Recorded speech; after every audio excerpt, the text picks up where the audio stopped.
Hey everybody, GT here from GT's Barbecue. Happy holidays. It's the day after Thanksgiving, and with Cyber Monday coming up, I thought it would be a good opportunity for me to give you my top 10 gift ideas for the barbecue enthusiasts. There are a lot of items that are inexpensive, but I consider crucial to my cooks, and I use them pretty much every single time. So I'm going to go through this list with you real quick and just kind of review each of them, and I'll put a link down below so you can check them out if you want to. I'm not affiliated with any of these companies. I don't make a dime on it, but these are all things I think are very useful. So stay tuned. I'll be right back and we'll start going through these. Hey, before I get started today, I am sporting a new shirt. I did want to give a shout out to my friend Josh, the cooking cop. Josh is a first responder from California that recently was diagnosed with stage 4 non-Hodgkin's lymphoma.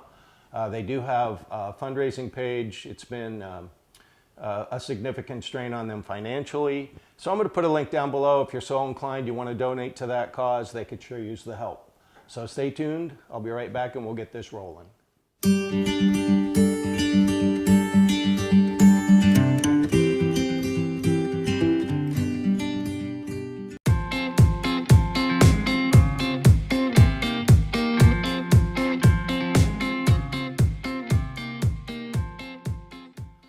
Okay, the first thing I want to talk about is an apron. This is an apron you've seen me wear regularly on my channel. It's got little pockets in it. It's really handy for keeping your clothes clean and putting all your little widgets and gadgets in here. This is made by a company called apronmen.com. I think I paid $19 for this thing. They have a whole bunch of sayings, so if you'd like to pick something up like that, I'm sure it'd be much appreciated. The next thing I want to talk about is a good pair of tongs. I picked these up, honestly, I'm not sure where. The first thing you have to make sure is the batteries are charged enough to double click. That's essential.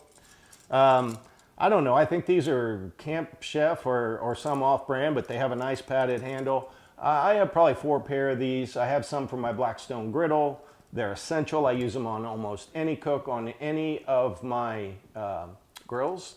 So great idea, something anybody could use. The next thing I want to mention here is a good instant read thermometer. There are a ton of these things on the market. This is really essential for anybody that wants to get an accurate reading of the internal temp on the food.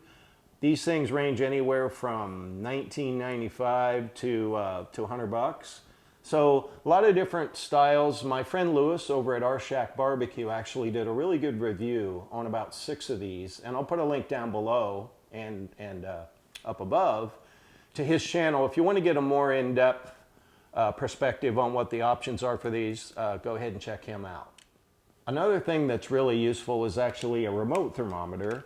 This thing has a transmitter that you can put one probe into the food, and another probe clicks on the grate of the grill so that you can get an ambient reading on what the temperature is actually next to the food. And then it is transmitted by this into a receiver, and then you can carry this thing around. It's really handy to use to keep an eye on the temperature inside your pit, especially so you don't have to constantly stand outside and keep an eye on your settings. Next, I want to talk about a set of poultry shears. This is something I use pretty much all the time. I usually spatchcock my turkey and my chickens. It's kind of the way I use it, but this is just great for a lot of things. It's something handy. It's something that everybody may not have, so it might be a great idea for a stocking stuffer. Now I want to talk about just a little click lighter.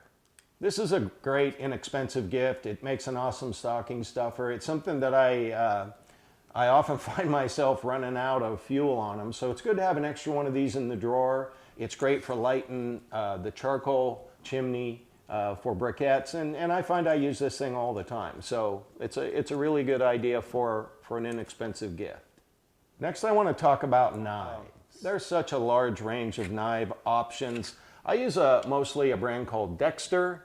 These things are inexpensive. They're all less than 20 bucks. They keep an edge pretty well. I've had these things for probably going on 5 years, and they sharpen up pretty good. You need a boning knife. This is a pretty stout blade. This is going to be good for cutting through joints on poultry.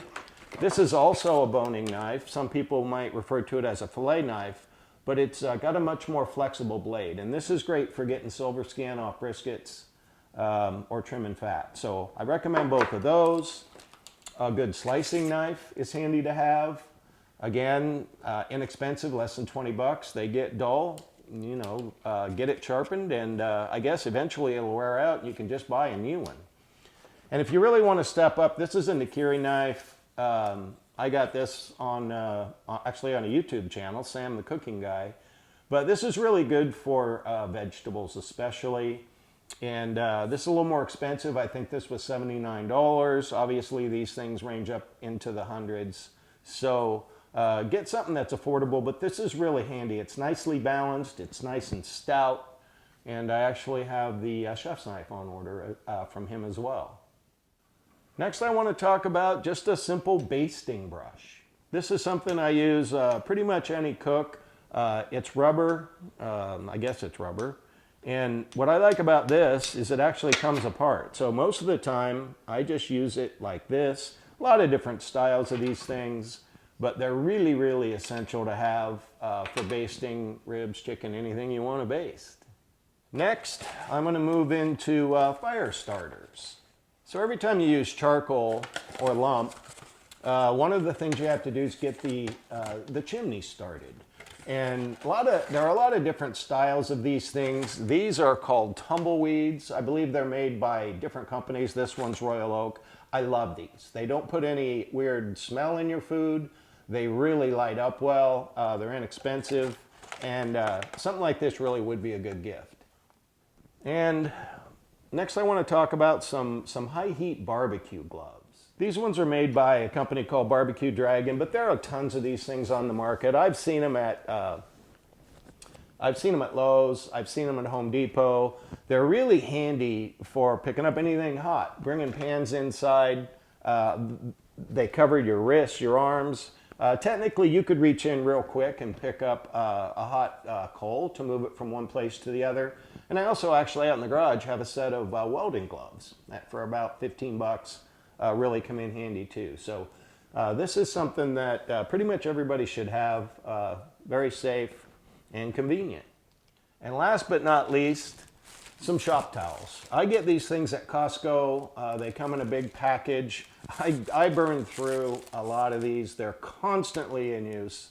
Something really good to have handy. And on that note, I also just buy online some rags. These things are reusable. You don't put them in your dishwasher or your clothes washer or anything, but I just put these in a bucket with some hot water and soap, rinse them out, and use them over and over. So these things can get a little spendy, as many paper towels as you go through. So this is another nice option that you might want to consider, and definitely something somebody could use. So in closing, you know, one thing I did want to mention, this is going to be one of the toughest winters ever for brick and mortar local businesses. Anything that you can possibly buy locally, I really recommend you do so. They will also have Cyber Monday sales. Most of them have websites, so please try to keep your money local as much as you can because the business will really appreciate it. So as always, if you're so inclined, please like and subscribe. Everybody stay safe, and we'll see you next time.